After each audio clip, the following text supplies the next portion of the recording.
Et si on parlait d'une série d'animation Marvel? Oui, je n'ai pas eu plus d'inspiration que ça pour la trouver.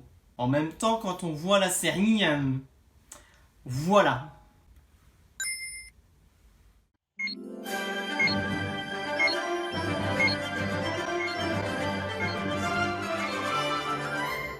On est Moussaillou, je suis le capitaine et je vous souhaite la bienvenue à bord. Aujourd'hui, je vous propose un voyage pour Moitif. Et avant d'aller plus loin, je tiens à vous rassurer, il n'y aura pas de partie spoilers durant l'intégralité de la traversée. Vous pourrez donc rester jusqu'à sa finalité en toute sérénité. On est bon? Ok. Ouais, la paix, j'aime la paix. La paix me mettra au chômage. Série d'animation Marvel prenant place au sein du MCU est disponible depuis quelques temps maintenant sur Disney+.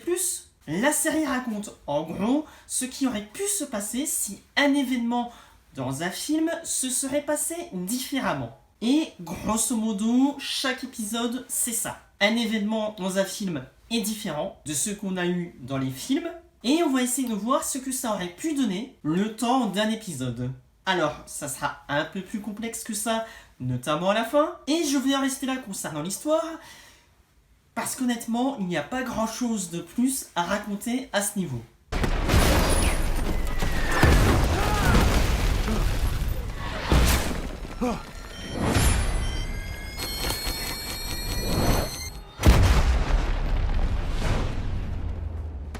On se connaît?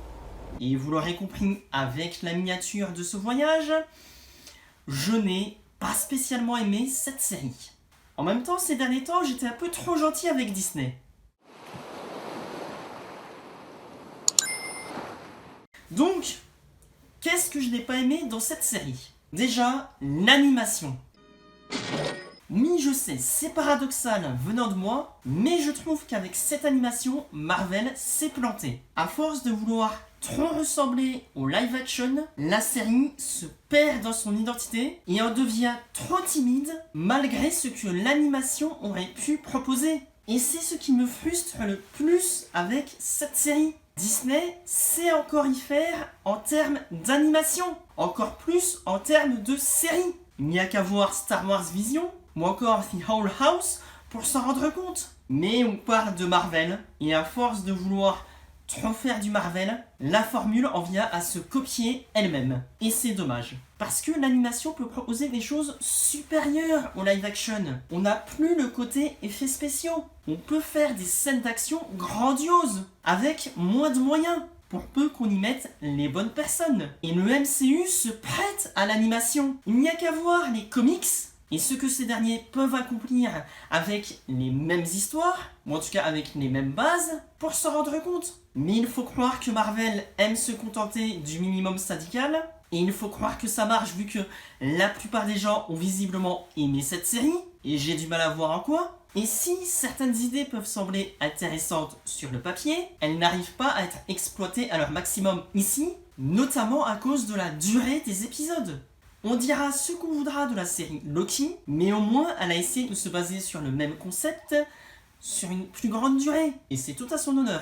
Parce que les idées dans chaque épisode sont pourtant là. Et alors, je vais être honnête, je n'ai pas lu les comics Moitif. Mais s'ils sont à l'image de la majorité des autres comics Marvel que j'ai eu l'occasion de lire ici et là, je comprends parfaitement l'engouement que ces comics ont suscité. Tu peux faire littéralement ce que tu veux. Et c'était la promesse de cette série. Mais au lieu de ça, on a des scènes d'action académiques, un peu trop appuyées sur le fanservice, qui ne servent pas à grand chose en plus au sein même de l'épisode, sans parler de l'absence réelle d'émotion que ces épisodes semblent vouloir produire, à une ou deux exceptions près, on va être honnête, tout simplement parce que ces nouvelles versions de nos personnages ne sont pas assez développées.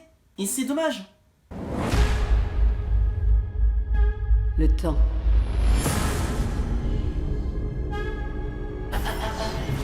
Et la réalité.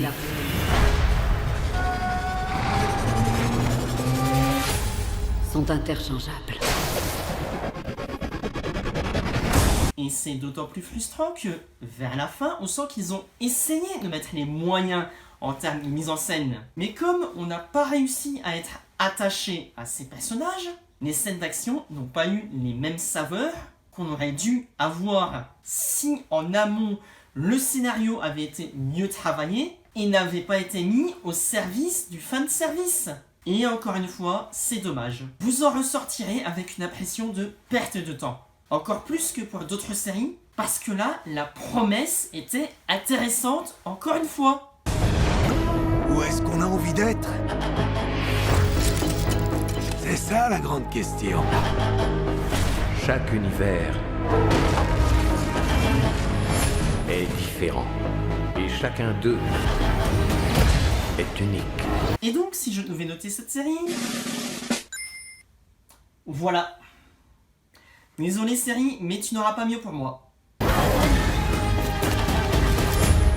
Eh, vas-y, doucement, il y a des gens qui comprennent rien, là. Je parle pas de moi quand je dis ça. Encore une fois, je tiens à rappeler que ceci n'est que mon avis personnel. Vous avez parfaitement le droit d'avoir un avis différent du mien, et je vous envie même. Mais dans ces cas-là, n'hésitez pas à me l'expliquer dans les commentaires.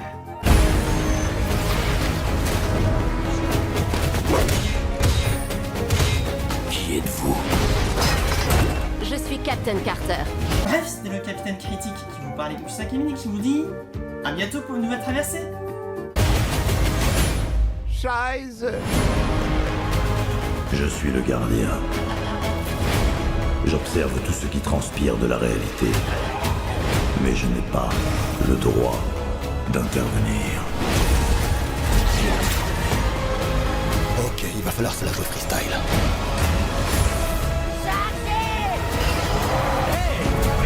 Vous êtes cerné. Un ravageur ne vole jamais en solo. J'ai dit ne vole jamais en solo. C'est quoi ça? Un genre d'énigme?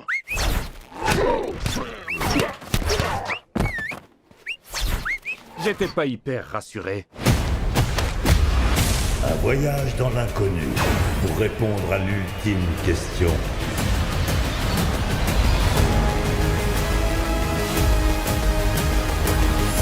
Et si